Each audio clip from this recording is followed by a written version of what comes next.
This session is called Measuring Your Character with the Character Examen. So the first thing we're going to do is we're going to summarize some of the things we've learned about virtues, gifts, and fruits, and how they all work together.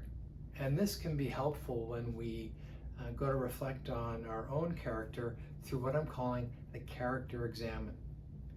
But let's look at the character dynamic first.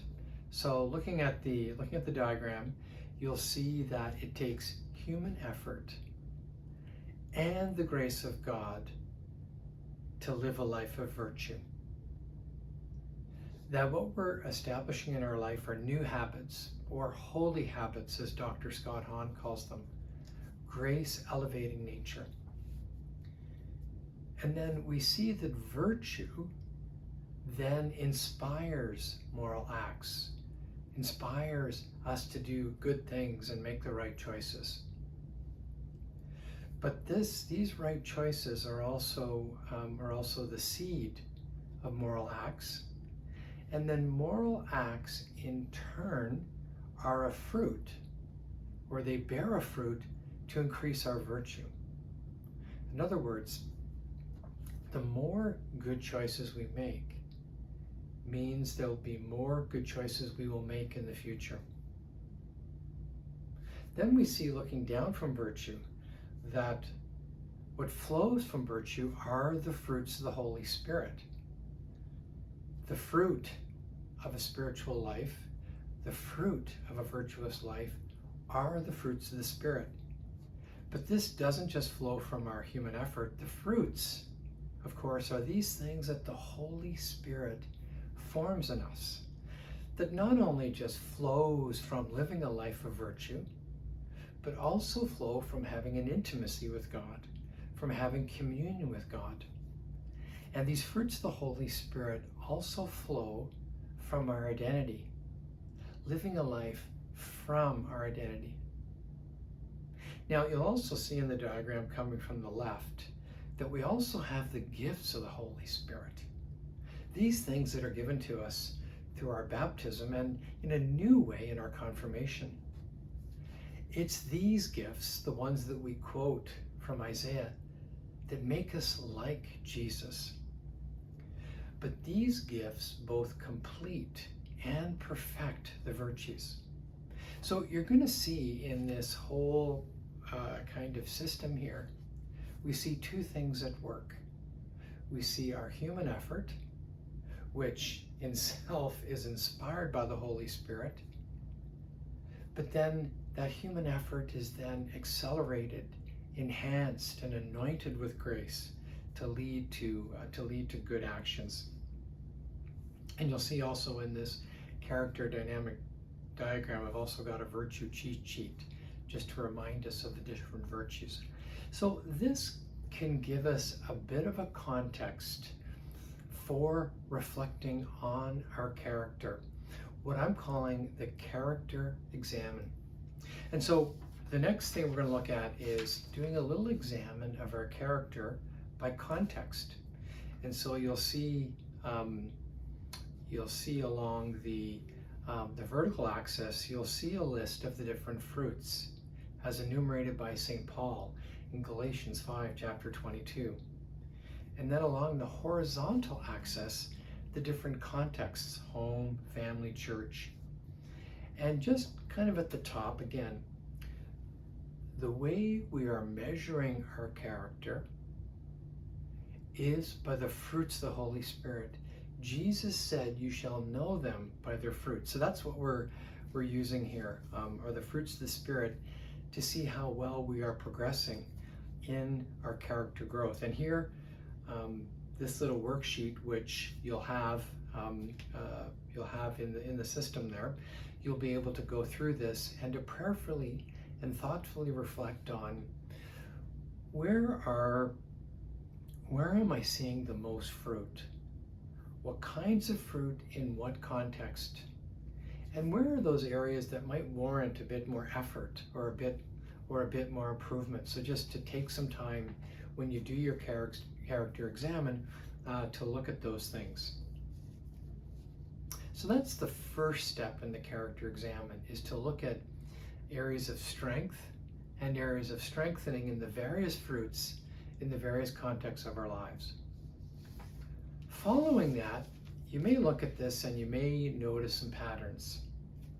You may notice that there are some particular fruits that really need strengthening in just about every context. Or you may notice that there's a particular context that really warrants more effort. So you may find that, I'm bearing relatively good fruit at home, but we're really struggling at the office, or vice versa. So then what I want you to do is then to pick three fruits to work on. And I want you to look at two things: actions you can take, and then prayer you can take. And so by action, what I'd like you to do is to think of those virtues that maybe you need to focus on a bit more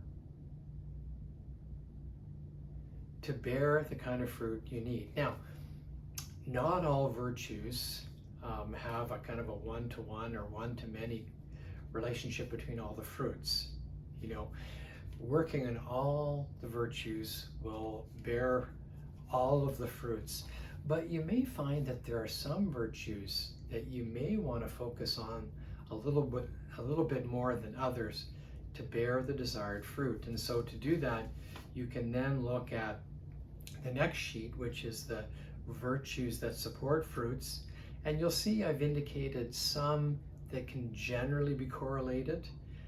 So for example, working on the virtue of hope can produce more joy and more peace, for example. But as you look at this and you look at the different virtues, you'll probably sense, okay, these are virtues that I could work on that will probably help bear the kind of fruit I need to start seeing a little bit more of. Similarly, but it's not all about our action. It's also about the activation of the Holy Spirit. And the Lord has given us these amazing gifts of the Spirit to help perfect and accelerate a life of virtue. So then you can then look at the grid that shows the gifts that support virtues. And you may look at this and say, you'll see here in the diagram I've correlated some, that faith and understanding work well together. So the gift of understanding can help grow this virtue of faith.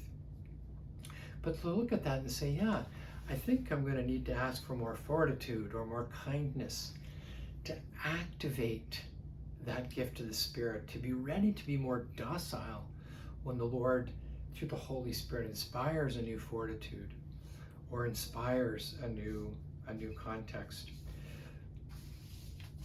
So for example, when I go through an exercise like this myself and looking at doing a character examen by context, and you'll see my example here, I'm finding that I could definitely bear more fruit at work. Like when I look at work, I'm thinking I can be impatient. Sometimes in long discussions, when we have extended meetings, I've improved, but I think I could improve some more. I feel in the office environment I could be more gentle. Sometimes I can be too much about the task and not about the people. And I feel like I could be a bit more faithful and exercise a bit more self-control to be more timely in some of the smaller admin tasks that I need to complete to do well at my job. And so this sets a good context for me then to look at what some of the key fruits are, right? So you'll see here the fruits that I need to be working on from my worksheet are patience and gentleness and faithfulness and self-control. And when I go through my virtue worksheet here, let's bring this up to see what actions need to be taken. I feel like I need to be actually working on what are some of the things that I need to be working on. So yeah, I definitely need to be working on charity. I feel like I also need to be working on hope, or to release, let the Holy Spirit work more hope in me. Sometimes at work, I lack hope about how long. Sometimes I feel more pessimistic than I should about how long things will take. Like sometimes I underestimate to what extent providence is at work in my job, and I feel like if I don't do it, it's not going to happen. So that means I also need to have faith. But then looking at the gifts of the Holy Spirit, I feel like, yeah, I need to activate the gift of kindness if I want to be more fruitful. And sometimes the gift of wisdom and counsel, just to go, in these meetings that maybe take a really long time, I'm starting to see now more and more how they save time. That when everyone's had a chance to share and to hear from one another, and especially myself as a leader, in the end, those things take more time. So there's a look at the dynamic of character, and looking at character as a whole system of gifts and virtues and fruits all working together, and then giving you a bit of a context to reflect so you too can grow in character.